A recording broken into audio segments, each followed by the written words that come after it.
this gender preference we also see Yes. depending on different cultures, and what is your experience in that and your point of view?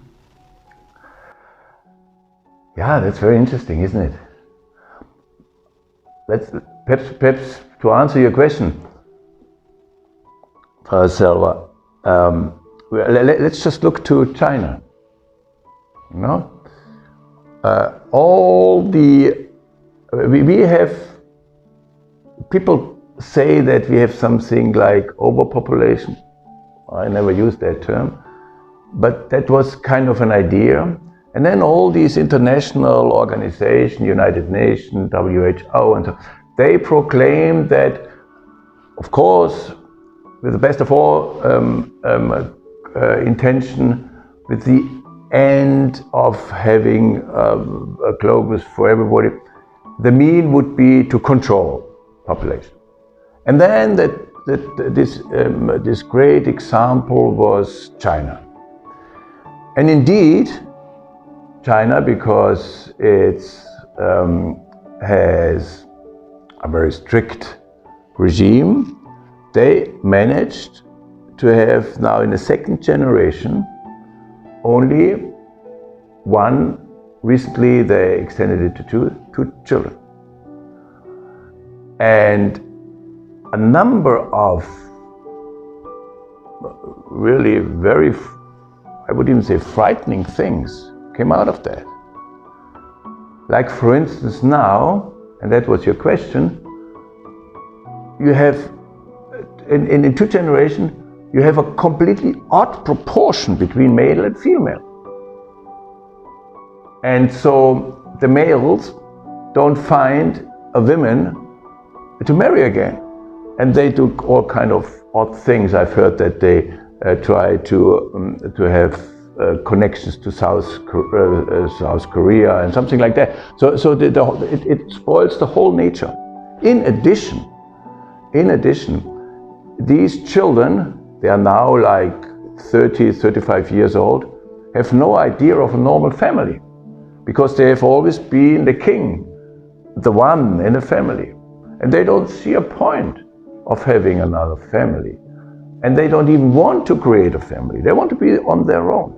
They don't have brothers and sisters. They've never realized that you have to step back because there's somebody else there. So this whole idea of birth control, and even worse, gender selection, is against nature. And we all know that because we have it in the catechism. So we are again privileged. The world only has to learn it. From the scientific point of view, it's clear.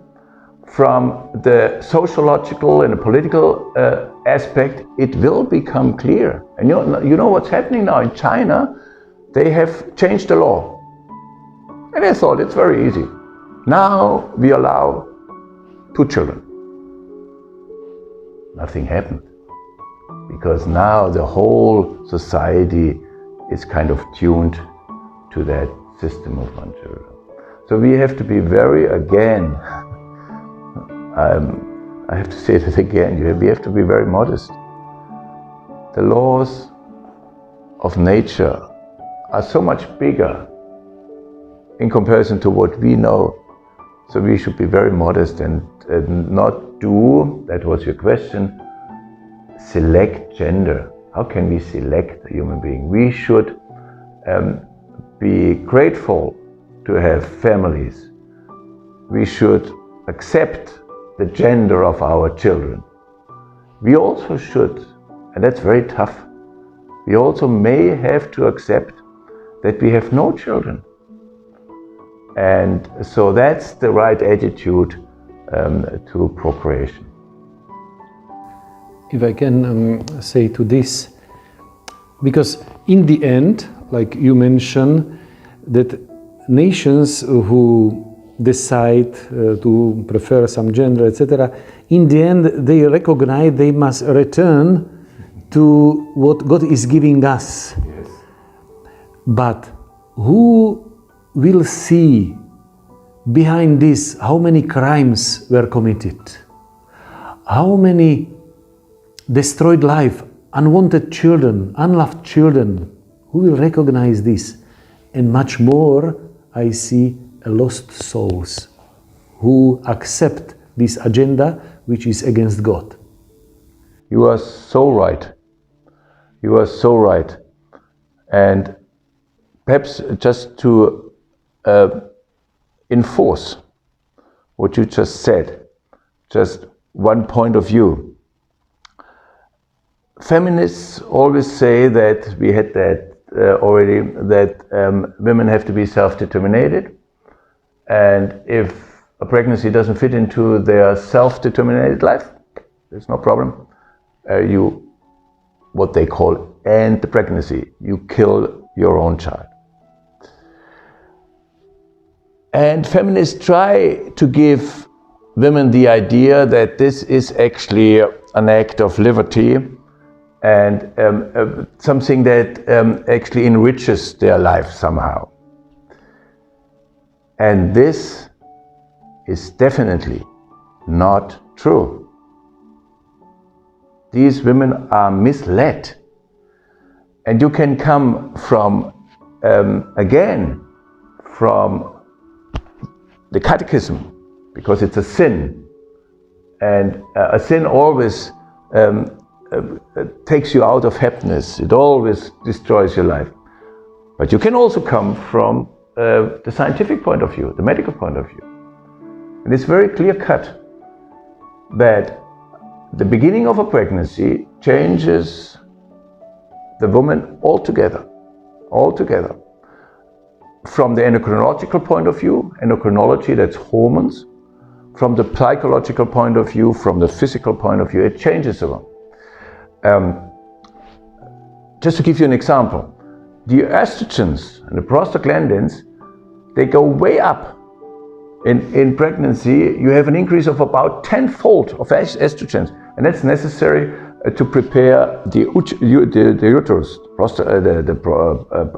Gastrogens do the same.